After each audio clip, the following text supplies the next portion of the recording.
Avec les d'Hachem, j'avais une question.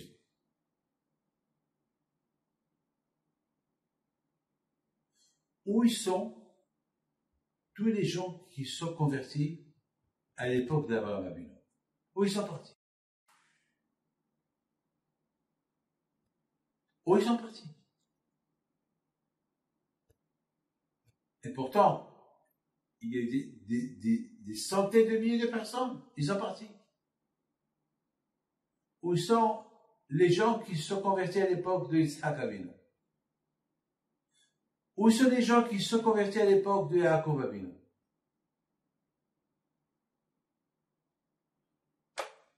Vous imaginez vous imaginez que lorsque Hachem, il a dit à Abraham Avinu dans la paracha de Vayar,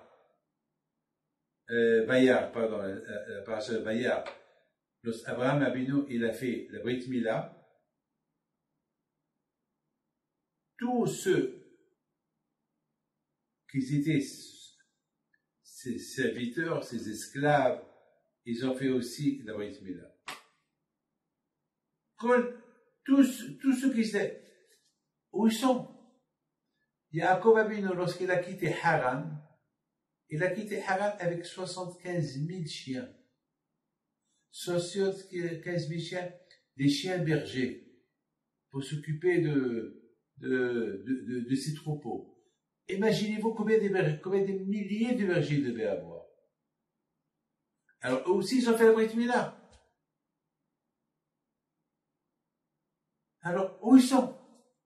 Tout ce qu'on sait, c'est que lorsque Abraham Avinu, il a enseigné à tout le monde, il y a Hachem, il y a Hachem, il y a Hachem, il y a Hachem. Très bien. Attends, il n'y a que nous qu'on est restés. Il n'y a que le peuple juif qui est resté, croyant. Attends, je ne comprends pas. Les Canaanim, il y avait beaucoup de Canaanim qui se sont convertis à l'époque d'Abraham Avinu. Ils sont plus Canaanim. Ils sont maintenant ils ont changé parce qu'ils sont devenus juifs, ça y est. Pas juifs, croyants. À l'époque, il n'y avait pas de juifs, il n'y avait rien du tout. Ils sont devenus croyants en Dieu. Mais où ils sont? Où ils sont partis? À l'époque de Yaakov Avinu, lorsqu'il est parti en Égypte, il est parti avec 70 personnes. Avec 70 personnes. Il a laissé derrière lui sa terre. C'était dur pour Yaakov Avinu de quitter Eretz Israël. Pourquoi c'était dur pour lui? Parce qu'il fallait laisser tout le monde. Tout le monde, des milliers, des gens qui croyaient en Dieu, qui vivaient comme des juifs, qui vivaient dans la Torah. Et c'est pour ça que Yaakov Avinu avait de la peine de quitter. Où ils sont partis tous? Où ils ont disparu? C'est bizarre. Il n'y a pas de traces, il n'y a rien. Enfin, il y a quelqu'un, vous savez qu'aujourd'hui à Essaouira, il y a beaucoup de maisons que même que maintenant, les Juifs, ils ont quitté Essaouira depuis 50, 60 ans, il y a toujours des traces des Juifs où ils ont habité à Essaouira. Mais là, il n'y a aucune trace de tous ces Canaanim.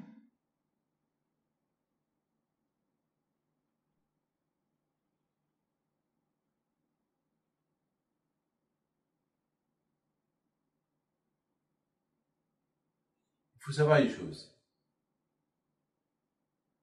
Et c'est ça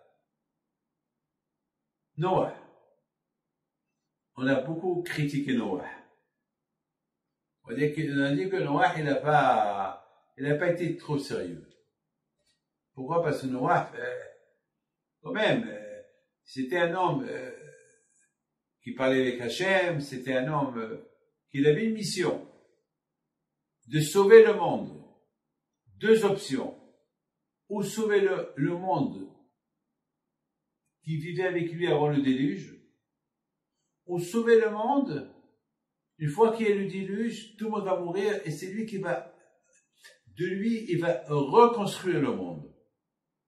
Donc, maintenant, l'option qu'il avait, est-ce que tu vas rendre les gens de le bon chemin et puis Hachem ne va pas détruire le monde? Vous savez qu'est-ce que Hachamim disent? Que au moment qu'il y a eu le déluge, écoute bien, la pluie, elle est commencée à tomber normale. Hachamim disent que Hachem, il a fait ça exprès. Que cette pluie-là, le déluge, il a commencé. Mais comment il a commencé? Il a commencé normal. Que si les gens qui étaient là-bas, les gens du déluge, ils font teshuva, il n'y aura pas de déluge, et cette pluie qui est tombée, elle va devenir une beracha, une bénédiction. Mais on a vu que, malheureusement, ils n'ont pas fait teshuva, et puis, la pluie est devenue déluge, et elle a anéanti l'humanité. Maintenant, on reproche à Noah quand même, tu es tellement intelligent pour construire le Titanic de l'époque, et tu vas être le capitaine pour gérer ce Titanic, tu vas gérer tous ces animaux qui sont à l'intérieur, les insectes, c'est extraordinaire. Tu vas être, c'est la folie. Tu n'as pas un peu de chorma, de rendre quelques personnes dans la teshuva. Moi, David Pinto, Baruch Hashem, dans ma vie, j'ai rendu des gens dans la teshuva. Baruch Hashem. Quoi? Et moi, je suis même pas le quart de pourcentage de la grandeur de Noah. Noah, c'était un géant, un tzaddik. Hachem, il a dit, tu es un tzaddik. Hachem, il lui confirme, tu es un tzaddik. Et c'est écrit que Noah, il a trouvé grâce aux yeux d'Hachem. Alors, Noah, tu as trouvé grâce aux yeux d'Hachem. Hachem, il te traite comme un tzaddik, tamim, humble. Il n'a jamais fauté avec sa brit mila. Tu n'as pas réussi à convaincre quelques personnes? Non. C'est la folie, ça. Noah était superstar à l'intérieur de la Teva.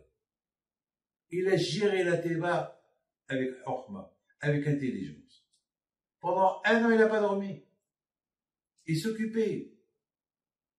Il a maintenu tous les animaux à vivre en paix. Ils n'ont pas raté les repas des animaux. Ça veut dire, ils étaient occupés du matin au soir. Noah et ses enfants et leurs femmes, ils s'occupaient des insectes. Vous savez, il y avait des millions et des millions d'insectes. C'est la folie, c'est la folie. Il faut ramasser les déchets. Ah oui. Et les déchets, ils étaient à la cave. C'est pas facile. Mais, justement, on reproche à Noah, à l'intérieur de la Teva, tu étais un superstar. Mais, comment est-ce possible que, lorsque tu étais dehors de la Teva, avant que tu rentres dans la Teva et que tu étais dehors de la Teva, comment tu as rien réussi à faire quelque chose? Beaucoup de fois, on reproche à des jeunes que, à la maison, ils sont bien, mais lorsqu'ils sont dehors, ils sont pas bien. Il y a beaucoup de gens qui mangent kasher à la maison, mais dehors, ils mangent n'importe quoi. Alors, je leur dis quoi? Votre ventre, il est juif à la maison, il n'est pas juif dehors. Vous avez 2 estomacs, un estomac kasher, un estomac, c'est comme 2 machines, la machine de la vaisselle du beurre, la vaisselle de la viande. Attends, on a un seul estomac. C'est le seul que tu as. Non, je comprends pas. Tu réussis à l'intérieur de la Teva et tu n'as pas réussi en dehors de la Teva. Vous savez, beaucoup des fois,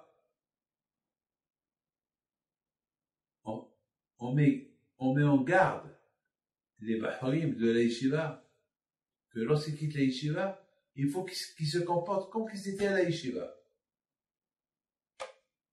Parce qu'il ne faut pas tomber dans le piège du Tzara, que à la maison je suis bien, à la Yeshiva je suis bien, en dehors de la Yeshiva je suis un autre. Non. On voit que Noah, il a bien réussi à l'intérieur de la Teva. Mais comment est-ce possible? Tu n'as pas réussi à l'extérieur de la Teva. C'est ce qu'on reproche à Noah.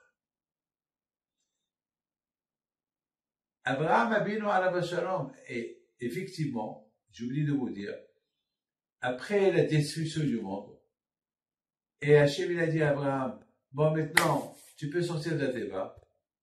Non, Hachem il a dit à Noah, maintenant tu peux quitter la Teva. Et Noah, il quitte la Teva, il voit un monde détruit. Il commence à pleurer. Alors quand je lui dis, pourquoi tu pleures? Il dit, je pleure parce que, regarde quel monde. Regarde quel monde. Je vois des corps à gauche et à droite, ça me fait de la peine. Hachem lui a dit, eh ben oui, mais il fallait pleurer avant. Pourquoi tu pleures maintenant? Avant, lorsque tu étais dehors. Eh, bien sûr, à l'intérieur de la Teva, tu es un grand tzaddik. Ish, tzaddik, tamim, mais en dehors. Comment ça se fait en dehors? Tu n'as pas fait ton travail. Tu as fait du travail avec les animaux, mais tu n'as pas fait de travail avec les êtres humains. Maintenant que Noah, il a compris la leçon, maintenant, il doit faire un beau travail en dehors de la Teva, oui ou pas? Maintenant, il faut qu'il sorte dans la nature. Il faut maintenant qu'il s'occupe un peu de la reconstruction spirituelle du monde. Mais qu'est-ce qu'il fait? Il plante du raisin, il fait du vin, et encore une fois, il a fait une bêtise. Il se saoule. Mais c'est pas ça ce que Hachem t'a dit. Avant, tu t'es enfermé à la maison.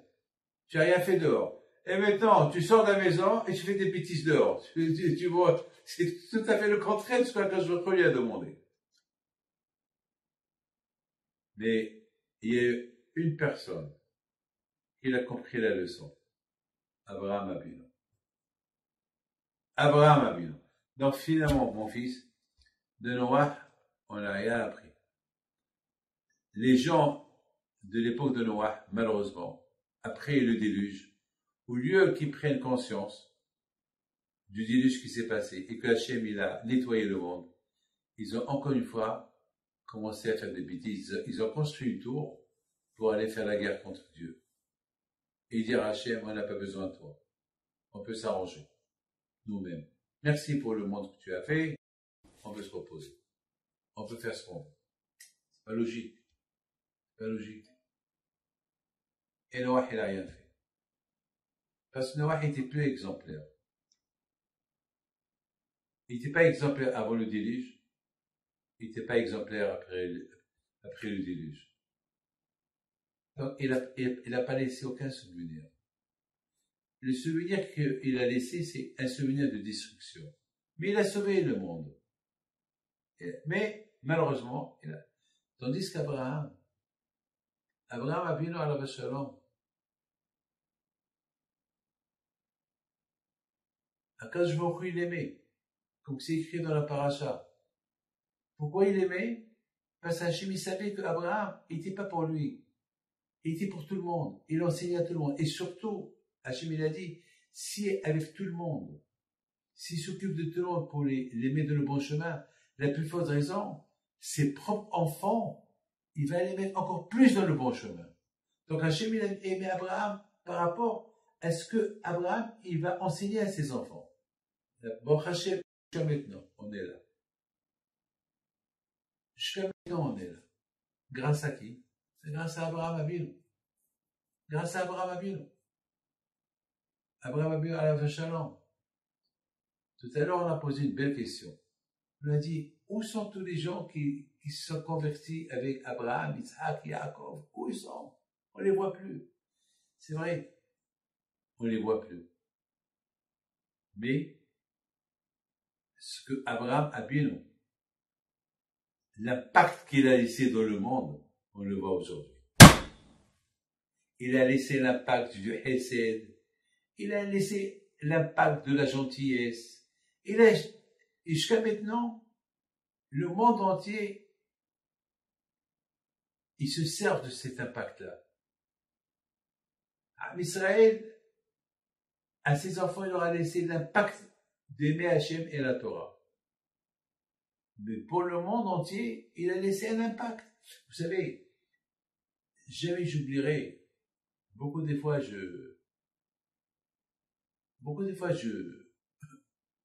donc je vais au Maroc, il y a quelques Marocains qui se rappellent du passé, lorsque les Juifs, ils étaient à gauche, à droite, et beaucoup de fois, ils nous disent, enfin, ils disent, c'est ce qu'ils disent, mais ils le disent vraiment sincèrement. Il y avait la baracha, il y avait la bénédiction lorsque vous étiez là. Ça fait plaisir. Grâce à Dieu, on a bien vécu avec eux, avec les Marocains, on a très bien vécu. D'ailleurs, jusqu'à maintenant, vous allez au Maroc, et vous voyez que ils vous accueillent. Bah, écoutez, il faut savoir que il y a toujours il y a ce qu'on appelle, il va toujours y avoir quelqu'un qui va te dire sale juif, mais ça partout où tu le trouves, en France, en Angleterre, en Amérique, et c'est malheureusement c'est comme ça. Donc mais on parle de la majorité. Ils ont des bons souvenirs des juifs. Et grâce à Dieu, maintenant, les juifs ils retournent au Maroc aujourd'hui. Aujourd'hui, il y a presque 4 avions, ou 6 avions, d'Israël directement, ils partent au Maroc. Et ils vont visiter, et les Marocains, ils les accueillent bien. Et les Marocains, ils vont même les prendre là où ils habitaient des Juifs. Enfin, pour vous dire, Abraham Abinu, il a laissé dans le monde, même que ceux qu'il a convertis, une fois que Abraham, Yitzhak et Jacob ils sont morts, et que les enfants de Jacob ils sont partis en Égypte, mais l'impact des bonnes qualités des Avot HaKadoshim, ils sont restés chez les nations jusqu'à maintenant. Jusqu'à maintenant.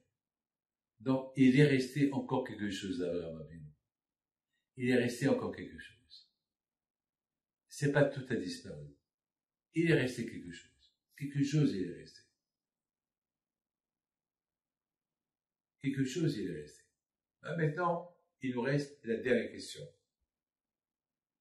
Une belle question que maintenant, on a parlé de, par exemple, on voit aussi dans la paracha de Vayar, on voit la grandeur d'Abraham Abinu. Que lorsque Hachem lui dit, je vais détruire Sodome et Gomorrhe, Abraham Abinu, il essaye de prier, d'être un avocat pour eux. Et Hachem dit à Abraham, Sodome et Gomorrhe, il faut les détruire, ils sont tous des Rechaim, il y a même pas, le seul qui est passable, c'est Lot. Et Lot, je vais lui envoyer des anges pour le sauver. Alors Abraham, comment? Abraham, il prie pour les Rechaim. Mais Abraham, mais c'est des cruels. Ils tuent des gens. C'est des assassins. Pour Abraham Abinu, il y a même un assassin, même un voleur, même un voyou. Il peut faire teshuva. Il peut retourner vers Hachem. Il faut lui donner une chance.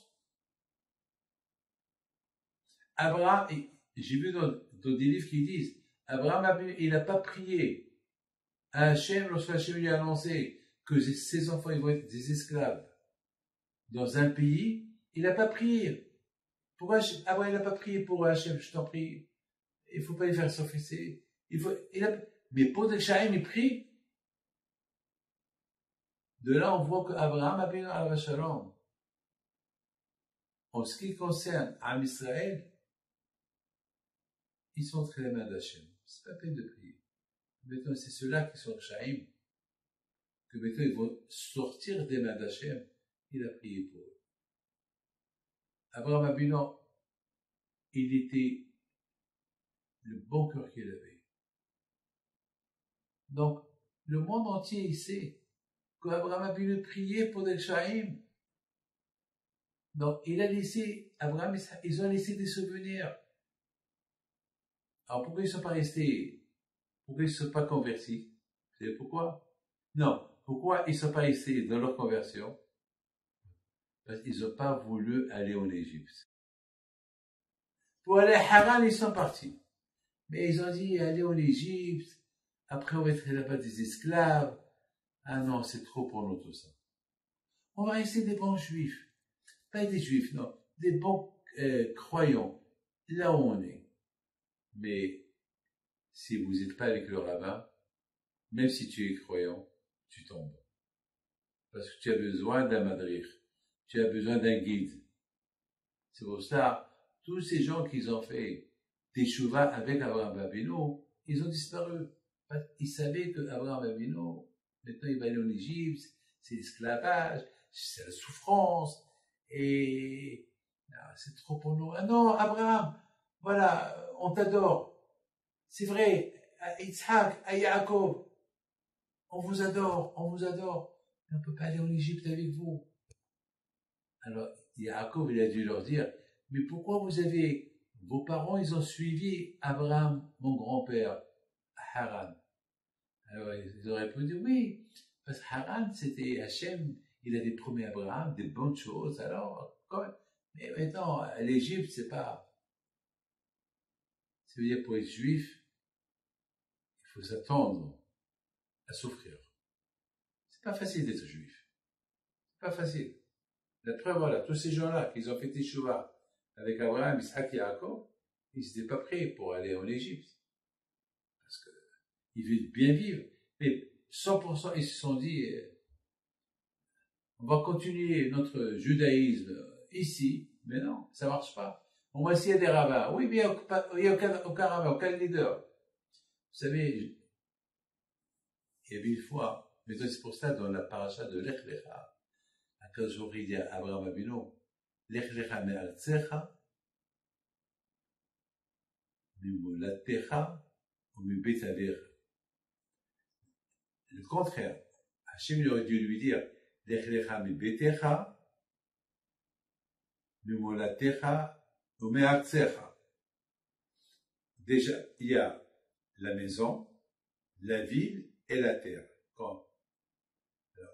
Alors Hachem, il a dit à Abraham, quitte la maison, quitte la terre, la ville, la maison. C'est le contraire. Eh bien justement, Akadosh Baruch Hu, Ishtabach Shemo Lahad,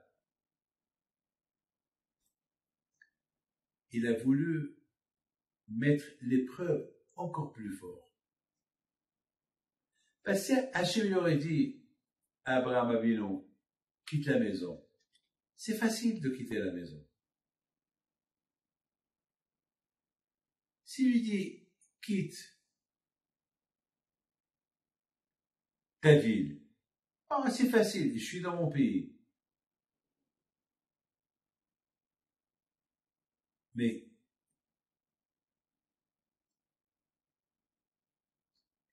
Hachem, il n'a pas voulu donner à Abraham Avinu un lueur d'espoir. La maison, après la maison, il a fait l'épreuve très dure. Quitte ton pays, ta ville et ta maison. Parce que beaucoup de fois ça arrive. Vous savez, moi je suis marocain. Je suis né au Maroc. Je suis né à la maison de Rabbi Haim Pindo, à Essaouira.